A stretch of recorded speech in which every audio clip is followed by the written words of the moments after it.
ಯಾರು ನನ್ನ ಚಾನಲ್ ಹೊಸಬ್ರು ನೋಡ್ತಾ ಇದ್ರೆ ಸಬ್ಸ್ಕ್ರೈಬ್ ಮಾಡಿ, ಲೈಕ್ ಮಾಡಿ, ಶೇರ್ ಮಾಡಿ, ಸಪೋರ್ಟ್ ಮಾಡಿ. ಇವತ್ತು ನಾವು ಬ್ರೆಡ್ ಕ್ರಮ್ಸ್ನ ಮಾಡ್ತಾಯಿದ್ದೀವಿ.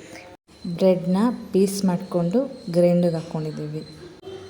ಈಗ ಇದು ಪುಡಿಯಾಗಿದೆ. ಈ ಥರ ಪುಡಿ ಮಾಡ್ಕೊಂಡಿದ್ದೀವಿ. ಈಗ ಇದನ್ನು ನಾವು ಒಂದು ಪ್ಯಾನ್ಗೆ ಹಾಕ್ಕೊಂಡು ಹುರ್ಕೊತಾ ಇದ್ದೀವಿ. ಇದನ್ನು ನಾವು ಕೈ ಬಿಡ್ದಂಗೆ ಒಂದೇ ಸಮಕ್ಕೆ ಹುರ್ಕೊತಾ ಇದ್ದೀವಿ. ಮೀಡಿಯಮ್ ಫ್ಲೇಮಲ್ಲಿ ಹುರ್ಕೊತಾ ಇದ್ದೀವಿ. ಇದೀಗ ಬಣ್ಣ ಬದಲಾಗಿದೆ. ಬ್ರೆಡ್ ಕ್ರಮ್ಸ್ ರೆಡಿಯಾಗಿದೆ, ಕ್ರಿಸ್ಪಿನೆಸ್ ಆಗಿದೆ. ಈಗ ಇದನ್ನು ನಾವು ಸ್ಟೋರ್ ಮಾಡಿಕೊಂಡು ಯಾವುದಕ್ಕೆ ಬೇಕಾದರೂ ಬಳಸ್ಕೋಬೋದು. ಈಗ ಬ್ರೆಡ್ ಕ್ರಮ್ಸ್ ರೆಡಿಯಾಗಿದೆ. ಈಗ ಈ ಬ್ರೆಡ್ ಕ್ರಮ್ಸ್ನ ಬ್ರೆಡ್ ರೋಲ್ಗೆ, ಕಟ್ಲೆಟ್ಗೆಲ್ಲ ಬಳಸ್ಕೋಬೋದು.